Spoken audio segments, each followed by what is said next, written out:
लो एक वापस एक चीज है, एक रानी है, रूठी रानी के नाम से जानते हैं। हालांकि अभी जब मैं पिछली क्लास में पढ़ा रहा था तो मैंने बताया था कि मेवाड़ में एक राजा जी हुए थे जयसिंह, और जयसिंह की एक परमार वंश की रानी थी कोमला देवी, उनको भी रूठी रानी कहा जाता है, और जयसमंद के पास में उसके महल बने।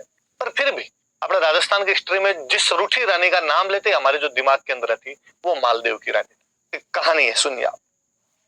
हुआ यूं कि जब मालदेव इधर उधर आसपास में अटैक कर रहा था, जब उसने नागौर, अजमेर, जालोर सब जगह अटैक किए, बीकानेर, बहादुराजून, रायपुर सब पर अटैक किया, तो उसने जैसलमेर पे भी अटैक किया। और जैसलमेर में उस समय एक राणा जी हुआ करते थे, लूणकरण लूणकरण भाटी भाटी राजा हुआ करते थे, यहाँ पे भाटी वंश हुआ करता था। लूणकरण भाटी पे भी हमला कर दिया। जैसलमेर वाले भाटी को लगा यार पार पड़ेगी नहीं, और कहते हैं उन्होंने जैसे तैसे करके पैसे टक्के देके यहाँ से मालदेव को वापस भेज दिया था।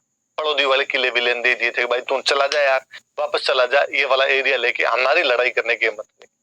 मालदेव एक बार तो एरिया वगैरह लेके वापस आ गया था। अब जैसलमेर वाले भाटियों ने आपस में बैठ के सोचा कि यार आदमी एक बार पैसे लेके या एरिया लेके चला गया, इस बात की क्या गारंटी कि दोबारा नहीं आएगा। और हमने इतिहास के अंदर देखे, मैंने बताया था आपको कि गुजरात वाले बहादुर शाह को कर्मावती ने रणथंभौर का किला दे दिया था, फिर भी अगले ही साल उसने अटैक कर दिया। तो यार ऐसे तो पार पड़ेगी नहीं, कोई परमानेंट इलाज करना पड़ेगा।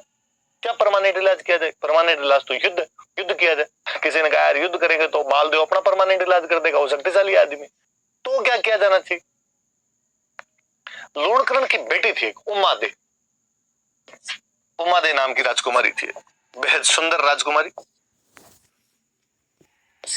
दे का मतलब देवी है भाई, अपने राजस्थानी में देवी लिखते थे। कई राजकुमार उससे शादी करना चाहते थे, और किसी ने सलाह दी कि क्यों ना उमा दे की शादी मालदेव के साथ कर दी जाए। उमा दे सुंदर राजकुमारी है, उसके लिए योग्य वर की जरूरत है, और मालदेव से ज्यादा योग्य वर कौन हो सकता है? उत्तर भारत का सबसे शक्तिशाली राजपूत राजा था। यदि मालदेव के साथ में अपने रिलेशन हो जाएंगे, बेटी को अच्छा घर मिलेगा और अपना जवाई बन जाएगा, फिर तो क्या ही हमला करेगा, अपने लिए आक्रमण भी समाप्त हो, ये भी समाप्त। लूणकरण जी ने हाँ बदली कि भाई ठीक, शादी कर देते हैं। मालदेव के पास में समाचार भेजा गया कि आप जैसलमेर वाली अपनी राजकुमारी उमा दे की शादी आपसे करना चाहते हैं, क्या आप तैयार हैं? मालदेव जी तैयार ही बैठे। मालदेव जी ने कहा अच्छा पक्का, मत कर लूंगा, सुंदर राजकुमारी से क्यों नहीं शादी करना चाहिए। कहते मालदेव जी यहाँ से बारात लेके जैसलमेर गए। खूब बड़ी सी बारात गई थी, बड़े राजा की बारात जाए तो जानी थी। तो अभी भी अपने गांव में रिवाज होता है कि जब बारात जहां पे रुकती है, डेरा बोलते हैं, डेरा। आप डेरे कैसे समझोगे, कोई इंग्लिश मीडियम वालों के समझ नहीं है, शहर वाले टाबरों के। राजकीय प्राथमिक विद्यालय गांव में तो उसी में रुकती है आजकल तो जाके। मैरिज गार्डन टाइप का कर दो जी, होटल कर दो जहां पर आप बारात को रुकवाते हो, तो डेरा बोलते हैं उसको। तो कोई ना कोई जगह होती है जहां पे बारात को रुकवाते हैं। तो पहले ऐसा हुआ करता था गाँव में, तो अभी भी होता है कि जहां भी बारात रुकती है वो जो डेरा होता है उसको देखने के लिए महिलाएं जाती है। और जब महिलाएं वो डेरा देखने के लिए जाती है उस समय गीत गाती है, जिस गीत का नाम है जल्ला। सुनना, आप घर में मम्मी से पूछना कि जल्ला गीत कब गाया जाता, तो आपको बताएंगे कि जब बारात का डेरा देखने के लिए जाते हैं उस समय गीत गाया जाता है। याद रखना थोड़ा कि बारात का डेरा देखने जाते समय। तो भाई जैसलमेर की सारी महिलाएं जो थी वो बारात का डेरा देखने के लिए चली गई। राजकुमारी उमा दे ने जब ये सुनी कि मेरी बारात इतनी बड़ी आई है, इतने हाथी इतने घोड़े आए, तो उसके मन में भी चाहो कि मैं भी मेरी बारात का डेरा देखूं कहाँ रुकी हुई है, पर दुल्हन घर से बाहर कैसे निकले। मुझे लगा क्यों ना मैं जैसलमेर के किले के ऊपर जाके, और वहां से तो सब कुछ दिखेगा, और वहां से मैं डेरा देख लेती हूँ। तो जब जैसलमेर के किले की सीढ़ियां चढ़ रही थी तभी उसने अचानक एक रूम के अंदर लड़ाई की आवाजें सुनी। उसने कान लगाया तो पता चला कि उसके मम्मी पापा आपस में लड़ रहे थे। और लूणकरण भाटी अपने पत्नी से कह रहा था, अपनी रानी से कह रहा था कि आज मालदेव जैसे फेरों के लिए आएगा मैं मालदेव को पकड़ के मार दूंगा। और रानी बेचारी के क्यों मार दोगे, बेटी का सुहाग है, अपने रापे से कैसे मार सकते हो? और उसने कहा नहीं, कोई सुहाग वाग नहीं, ये मंगता थोड़े दिन पहले अटैक करने के लिए आया था अपने, और ये तो दबाव में आके शादी करनी पड़ रही है, वरना मैं शादी आज करूं कल करूं। अब ऐसे तो इसको प्रत्यक्ष युद्ध में तो मार नहीं सकते, डायरेक्टली तो इसको मैं मार नहीं सकता, इसलिए आज मौका है, फेरों में तो अकेला आएगा, अकेला आएगा तब मैं मार दूंगा इसको, और यदि तूने किसी को बता दिया तो देख लेना पहले तेरे को मारूंगा। बेचारी रानी डरी हुई, क्या करे पर पति के सामने। जब उमादे ने बार ये सब बातें सुने, उमादे को लगा अब क्या किया जाए। एक तरफ मेरे पिता है जो मेरे होने वाले पति को मारना चाहते हैं, एक तरफ मेरे पति है जिनको इस धोखे की जानकारी नहीं है, मुझे क्या करना चाहिए इसमें। और फिर उसे लगा कि किसी हिंदू लड़की के लिए सगाई अपने आप में आधा विवाह होता है और मुझे मेरे पति का साथ देना चाहिए। और कहते उसने नीचे आके एक लेटर लिखा और गुपचुप तरीके से मालदेव के पास पहुंचाया कि मालदेव जी, आज जब फेरों में आओ तो थोड़े सावचेत रहना, क्योंकि मेरे पिता आप पर हमला कर सकते हैं। मालदेव जी ने लेटर पढ़ा और मालदेव जी राजी हुए। उनका रानी हो तो ये हो कि सगाई हो रखी है, शादी अभी तक हुई नहीं, फिर भी मेरा साथ देने के लिए तैयार है। उन्होंने वापस समाचार भेजा कि थैंक यू, वैसे तो वैसे नहीं मरता इनसे, पर तुमने थोड़ा सावचेत कर दिया तो और ठीक है। और अब मालदेव जी ने अपने साथ में जो बाराती गए हुए थे उनमें से 2 ढंके बॉडी बिल्डर से छांटे और उन बॉडी बिल्डर को कहा कि तुम दोनों का एक ही काम, आज लूणकरण को फेरों में मत आने देना जब तक मेरे फेरे नहीं हो जाए, बाकी मैं देख लूंगा। उन्होंने कहा ठीक है। मालदेव जी गए तोरण मारने के लिए। तोरण की सारी रस्में खत्म हुई, मालदेव जी अंदर फेरों के लिए गए, बाकी वाले बाराती महफिल के अंदर जाके बैठे, पार्टी सार्टी चलने लगी। लूणकरण जी भी इधर उधर, अब तक तो बिजी थे। लूणकरण जी ने लगा अच्छा, मालदेव अकेला अंदर चला गया। तब लूणकरण जी घर के अंदर जाने लगे और वो जो 2 राठौड़ इधर से गए हुए थे, बाराती इधर से, थोड़े बॉडी बिल्डर जिम विम जाने वाले से थे, उन्होंने लूणकरण जी कहा, अरे लूणकरण जी किधर जा रहे हो अंदर? वो ताक में बैठे थे तैयार। लूणकरण जी ने कहा मैं तो अंदर जा रहा हूँ फेरों। अरे क्या फेरों के अंदर जा रहे हो, यहाँ बैठो, 2-4 पेग सेक लो हमारे साथ के अंदर। और उन्होंने कहा अरे नहीं नहीं, आप समझते नहीं, और अंदर तो कन्यादान करना है, मुझे अंदर जाना पड़ेगा। उन्होंने कहा कन्यादान कोई कर देगा, कन्यादान भाई कर दे, कन्यादान चाचा जी कर दे, कन्यादान ताऊ जी कर दे। और वास्तव में ये तो मैंने फिल्मों का फैशन देखा है कि फिल्मों के अंदर यूं दिखाते हैं कन्यादान पापा कोई करना पड़ता है ना। गांव में तो देखते हैं कोई कर देता है कन्यादान, ही तो करना है, घर का कोई सदस्य होगा वो कन्यादान कर देगा। फिल्मों वालों ने कई रस्में चला दी और ना पहले नहीं होता। वो तो मुझे तो हमेशा ये बड़ा अजीब सा लगता है, मैं शहरों में फिल्मों में जब आगे देखता हूँ कि यहाँ पे लड़की की शादी होती तो भी सब घर वाले सज धज के एकदम तैयार रहते हैं। गाँव के अंदर तो यार लड़की की शादी में बहुत वो अड़िए हुए रहते हैं, पता ही नहीं चलता है। बहन बेटी की शादी हो तो कि आराम करने का मौका नहीं मिलता, कौन नए कपड़े पहने, कौन तैयार हो, जैसे चल रहा है वैसे करते रहो अपने आप। पर शहरों का फैशन है, जैसे बड़े लोग होते हैं, काम करने वाले दूसरे होते हैं, यहाँ सब सज धज के पता ही नहीं चलता बाराती कौन है घराती कौन है। वरना गाँव में तो पता ही चल जाता है अपने आप में कि भाई बारात वाले कौन है, इधर वाले मंडे वाले कौन है अपने आप में। तो लूणकरण को उन्होंने बिठा लिया, बैठ जा। लूणकरण जी समझ गए कि इनको पता तो चल ही गया। लूणकरण जी चुपचाप बैठ गए। कहते मालदेव जी के फेरे संपन्न हुए एकदम। दूसरे दिन मालदेव जी की बारात वापस रवाना होने लगी। जब पहले राजकुमारियों की शादी करते थे तो कहते भाई राजकुमारी अपने ससुराल जाके खुद काम थोड़ी करेगी, तो काम करने के लिए दासियां होनी चाहिए, तो साथ में दासियां दिया करते थे। तो कहते उमादे के साथ में एक लड़की भेजी गई। उमादे ने कहा और किसको मेरे साथ में भेजा जाए, एक दासी भेजी गई जिसका नाम था भारमली। भारमली नाम की एक दासी भेजी गई थी, कंक्यूबाइन भेजी गई, दासी थी भारमली, कंक्यूबाइन थी। इसको साथ के अंदर भेजा गया। हुआ यूं, थोड़ी सी फिर एक बात सुनिए आप। कहते हैं कि ये भारमली के मम्मी पापा के बारे में पता ही नहीं था, इसके मम्मी पापा कौन थे कौन नहीं थे। जब ये पैदा हुई थी, पैदा होते इसको फेंक दिया गया। अभी भी अखबारों में अपने पढ़ते रहते हैं, कन्या शिशु कचरे के ढेर में मिली, कन्या को फेंक दिया गया। आज अपने को यदि ऐसी कोई बच्ची मिल जाए तो अपने क्या करें, अपने हॉस्पिटल वालों को देख के आते हैं, अपने पुलिस वालों को बताते हैं इस बारे में। उस टाइम पुलिस कौन, राजा, हॉस्पिटल कौन, राजा। तो बच्ची किसी को मिली तो उन्होंने ले जाके लूणकरण जी को दे दी और लूणकरण जी ने उसको पाल पोस के बड़ा किया। उमादे के साथ में बड़ी हुई थी, उमादे की खास सहेली थी। और उमादेव ने अपने पापा को कहा पापा इसको मेरे साथ भेजो ताकि मेरा मन लगा रहे वहां। ठीक है भाई, मालदेव जी ने कहा साथ में ले जाओ इसको। कहते हैं भारमली उनके साथ में चली गई।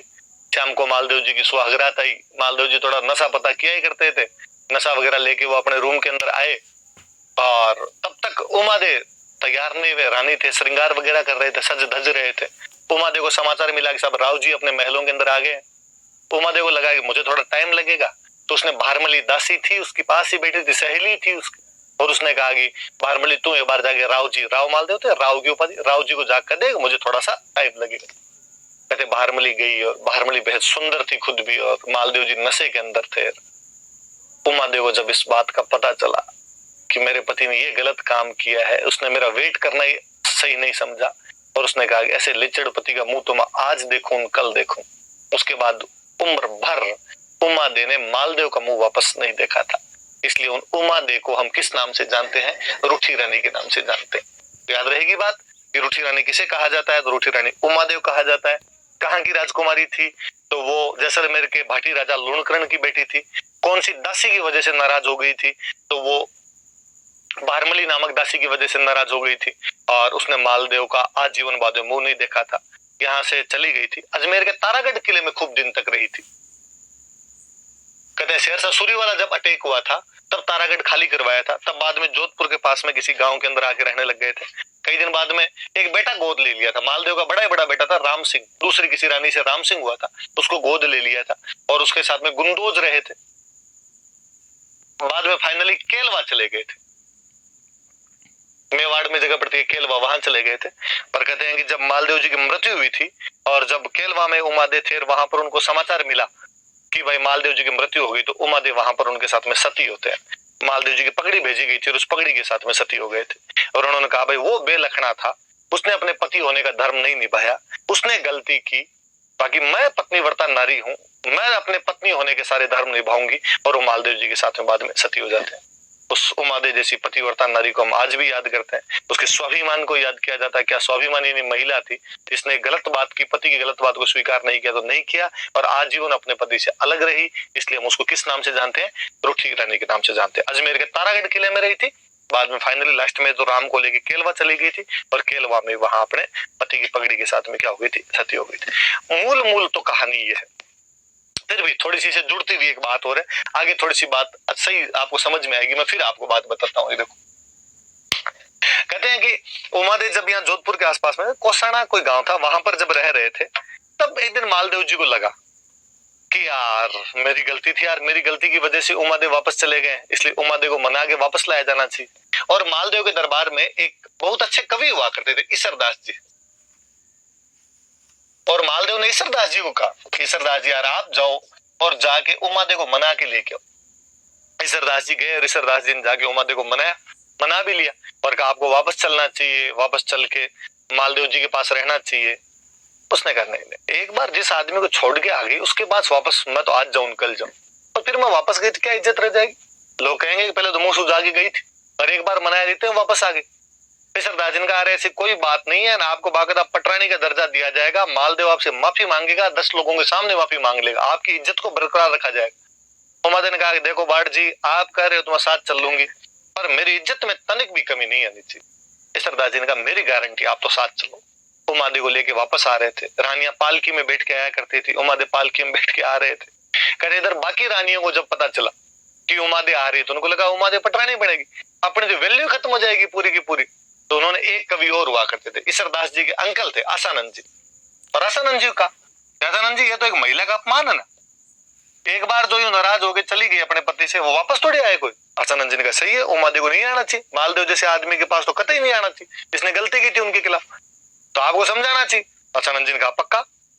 और कहते हैं आसानंद जी जिधर से उमादेव की पालकियां आ रही थी उधर बाहर जाके खड़े हो गए, और जैसे ही उमादेव की पालकियां पास है, आसानंद जी ने जोर जोर से एक दोहा बोला, मान रखे तो पीऊ तज, पीऊ रखे तज मान, दो दो गेंद ने बंधु एक एक खंबू ठाण।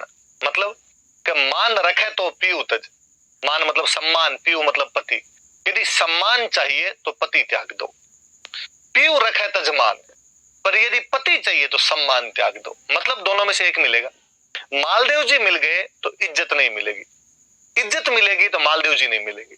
कि आज उमादेव की इज्जत है कि उमादेव वह रानी है जो अपने पति को ठोकर मार के चली गई, जिसने मालदेव जैसे शक्तिशाली सम्राट को और ठुकरा दिया, जिसने 9 कुंटी मारवाड़ का राज्य त्याग दिया, और आज उमादेव के गीत गाए जाते हैं, दोहे बोले जाते हैं। तो इज्जत तो है लेकिन पति नहीं है उसके पास। यहाँ आगे तो पति तो मिल जाएगा, पर ये जो इज्जत अब मिली हुई ये नहीं मिलेगी वापस।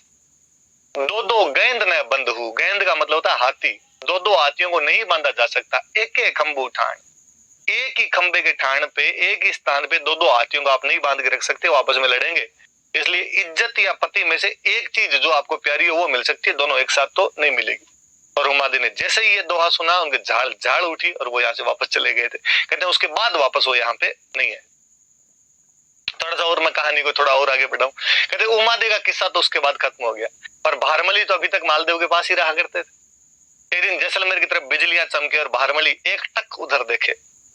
मालदेव जी ने भारमली से पूछा कैसे, जैसलमेर की याद आ रही है, पीहर की याद आ रही है? उसने कहा याद तो खूब ही आ रही है, तुम्हें जाना चाहिए जैसलमेर, जाके आना चाहिए। उसने किस मुंह से जाऊं मैं, मेरी वजह से उनकी राजकुमारी घर छोड़ के चली गई, आज मैं जाऊंगी तो मुझे वो क्या कहेंगे? उनका तेरे को कहेंगे मतलब जैसलमेर वालों की इतनी औकात कि तेरे को उल्हाने दे दो, तेरे को ओढ़ में देंगे वो, तू कल जा। और कहते भारमली को भेजा, मालदेव जी ने लिख के भेजा कि जैसलमेर वालों यदि बारमली के साथ कुछ भी ऊंच नीच हुई तो देख लेना। अब बारमली वहां पे जैसलमेर गई, अपने पीहर पीहर ही था एक तरीके से, वहीं पली बड़ी थी, वहां जाके रहने लगी। कहते वहां का जो राजकुमार था, वैसे तो ऑलरेडी शादीशुदा आदमी था, 3 रानियां थी उसकी, पर बारमली बेहद सुंदर थी। वो बारमली के चक्कर काटे, आसपास घूमे बारमली की। उन तीनों रानियों को डर महसूस हुआ, उनको लगा कि ये बारमली इसको और चक्कर के अंदर लेगी। तीनों बैठ के आपस में बातचीत की। उनमें से एक रानी थी, उस जैसलमेर वाले राजकुमार की जो एक रानी थी, वो बाड़मेर में एक जगह पड़ती है कोटड़ा, वहां कोटड़ा का जो सामंत था बाघ सिंह, उसकी बहन थी। बाघ सिंह को कह दिया बागा, और कोटड़ा का था इसलिए हो गया कोटड़िया।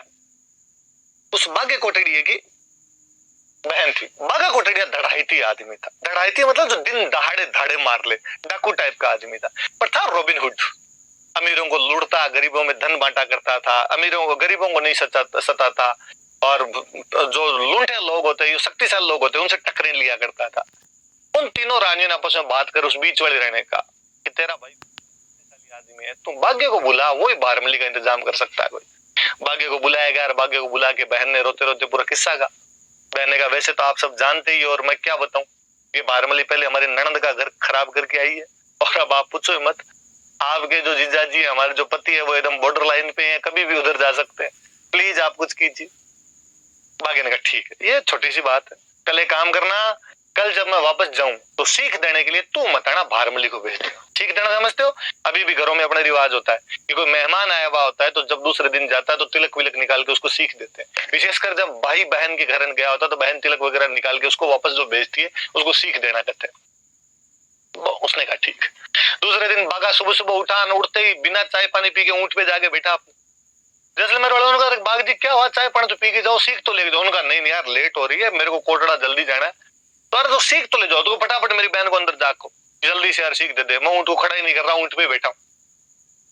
कहते हैं कि बहन को सब बातें पता थी। जैसे ही अंदर का, बहन ने कहा इतनी जल्दी मैं तो तैयार ही नहीं हूं, नहाई नहीं, ओढ़नी का है मेरी। बारमली सज धज के पास में बैठी थी एकदम, और उसने कहा कि बारमली तिलक कित निकाला, तू निकाल के आजा। बारमली ने कहा हाँ पक्का। और कहते बारमली तिलक वाली थाली लेके गई, जैसे ही हाथ ऊपर करके बागे के तिलक करने लगी, बागे ने हाथ पकड़ा, हाथ पकड़ के ऊंट पे बिठा लिया, और जैसलमेर से उसको लेके कोटड़ा आ गया। जैसलमेर से कोटड़ा आते आते बागे को बारमली को बागे से प्यार हो गया। मतलब राजस्थान की बेहतरीन लव स्टोरी है, इतनी अच्छी लव स्टोरी नहीं मिलेगी कहीं पे कि बागा बारमली एक दूसरे के लिए जीते और एक दूसरे के लिए मरा करते थे। जहाँ एक दो है अच्छा सा, जहाँ तरवरता है मोरी और जहाँ सरवरता है हंस, जहाँ बागोता है बारमल, जहाँ दारूता है मंच। कि जहां जहां तरवर मतलब पेड़ है वहां वहां मोर मिलेंगे, जहां जहां सरोवर तालाब है वहां वहां हंस मिलेंगे, जहां शराब होगी वहां मांस आएगा, जहां बागा है वहां पे बारमली रहेगी। मालदेव के पास समाचार पहुंचे कि साहब बागा कोटड़िया बारमली को लेके भागा, और मालदेव कटकटाए दांत। उसने कहा रोमा दे गई वो गई, बारमली को और ले गए। और उसने अटैक करो, भाग्य की इतनी क्या औकात कि ऐसे मेरी दासी को उठा के ले जाए। लोगों ने समझा कि साहब अटैक मत करना, बागा डाकू आदमी है, दढ़ाईती है, इधर उधर भाग गया, हाथ नहीं आया तो अपनी बेइज्जती कि 9 कुंटी मारवाड़ के राजा की सेना गई और पकड़ी नहीं पाई। दूसरी बेइज्जती ये कि साहब दासी के लिए हमला कर दिया। तो उसने कहा तो और कोई तरीका देखा जाए। तो मालदेव को अचानक याद है, मालदेव ने कहा उस दिन जब उमादेव वापस आ रहे थे तो सामने बैठ के वहां पे, और वो दो कौन बोल रहा था रे, वो तो आसानंद जी थे। तो आसानंद जी जब आपकी वजह से उमादेव वापस नहीं आ पाए तो बारमली को आप लेके आओगे। आसानंद ने कहा पक्का, ये मेरी गारंटी। कहते आसानंद जी बागे के पास बारमली लेने के लिए वापस गए। बागे ने जैसे ही सुना कि साहब आसानंद जी जैसा महान विद्वान मेरे पास मिलने के लिए आ रहा है, वो गुण ग्राहक आदमी था। 3 कोस सामने 9 किलोमीटर सामने गया आसानंद जी के, दंडवत साष्टांग प्रणाम किया उसने जाके। तो धन घड़ी धन भाग कोटड़े की धरती के, जो आप जैसा महान विद्वान हमारे पास है और लेके आया उनको, बहुत सेवा करे उनकी, अच्छे अच्छे शिकार करके लाए उनके, अच्छा खाना पीना खिलाए, बारमली भी अच्छे अच्छे पकवान बनाए, आसानंद जी को खिलाए। आसानंद जी ने जब देखा कि बाघा मेरा इतना ध्यान रखता है, उन्होंने जब देखा कि बारमली बाघा से इतनी बेहंतिया मोहब्बत करती है, आसानंद जी वापस गए नहीं। आसानंद जी कहते वहीं रहने लगे थे, बाघा बारमली के पास ही रहे थे। कालांतर में जब बाघा मरा था तो बारमली उसके साथ में सती हो गई थी, और आसानंद जी जो थे वो पागल हो गए थे, और इधर उधर यूं दीवारों के सिर मारते मारते घुमा करते थे। बागा आओ बड़े घर कोटे डरा तू धनी, जासी फूल जड़े पर बास न जासी बाग जी। कि बागा जिस प्रकार फूल झड़ जाता है पर उसकी सुगंध नहीं जाती, वैसे हे कोठड़े के धनी बागा तू चला गया पर तेरी याद मेरे मन से अभी तक नहीं जाती। कहते हैं उधर पास में पाकिस्तान में अमरकोट रियासत पड़ती थी, वहां के कोई राणा जी थे और किसी ने जाकर राणा जी का आसानंद जी जैसा महान आदमी घूम रहा है, आपको कुछ ना कुछ करना चाहिए। कहते वो आसानंद जी को अपने पास लेके चले गए और अपने पास में रखते, खूब ध्यान रखते, जीव रखते पूरा। पर आसानंद जी बात बात में बातें वैसी करते सारी की सारी कि बागा ऐसे था, बागा ऐसे था। उसको बेचारे ये सहन है, तो लग रहा है मैं राणा और मेरे मुंह के सामने किसी छोटे मोटे सामंत की क्या बात हो। उसने कहा था साहब इतना क्या बागा बागा लगा रखा है, उसका नाम लेना बंद ही नहीं करते, ऐसे क्या आप आज उन बागे का नाम लेते रहोगे। आसानंद जी का जब तक है जान तब तक तो बागे का नाम छूटेगा नहीं। उसको बड़ा ईगा हर्ट हुआ, उसको ईगो हर्ट हुआ उसका। और कहते उसने आसानंद जी के पोते को बुलाया और आसानंद जी के पोते को बुला कहा कि यदि तेरे दादाजी एक पूरी रात बागे का नाम नहीं ले तो मैं हर 1 घंटे पे 1 लाख सोने के सिक्के दूंगा। पोते ने सोचा यार 7-8 घंटे की रात तो पक्की, 7-8 घंटे सोने के सिक्के का जुगाड़ हो जाए, 7-8 लाख सोने के सिक्कों का जुगाड़ हो जाएगा, 7-8 पीढ़ियां तिर जाएगी।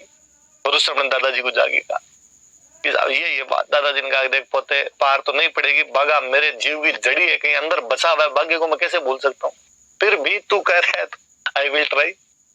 बिठाया जा आसानंद जी का, आपका समय शुरू होता है अब। डोगरे ने कई देर तक तो जैसे जैसे दांत किटकिटाए, नहीं बोलना नहीं बोलना नहीं बोलना, पर फाइनली रहा नहीं गया और थोड़ी देर के अंदर दो बोलने शुरू किए। थोड़ थोड़ पग दौड़ करस्या पेट रहे कारण रात दिवस राठौड़ बिसरिया नहीं बाग जी। ये पेट की लड़ाई तो आदमी कहीं पूरी कर लेगा, ये पैसे टक्के की लड़ाई तो कहीं कमाई करके मांग के कैसे पूरी की जा सकती है। इस पेट की लड़ाई के लिए बागा तेरे को कोई कैसे भूल सकता है। पोते ने माथा पीट लिया। फाइनली आसानंद जी वैसे बागा को याद करते करते बाद में एक्सपायर हुए थे। तो क्या बागा भारमली की प्रेम कहानी है, क्या बागा और आसानंद जी की दोस्ती है। इतिहास ऐसी कई कहानियों और ऐसी कई दोस्तियों से भरा पड़ा है, खंगाल खंगाल के निकाले जाए तो ऐसे ऐसे प्रसंग उठकर सामने आते हैं कि असंभव होता उन चीजों पे, क्या लोग रहे थे वो। अब चलो आगे, ये कहानी इसके माध्यम से ईसरदास जी, आसानंद जी मैंने बताया, आगे अभी अपने काम आएंगे, कैसे काम आएंगे मैं अभी बताता हूँ।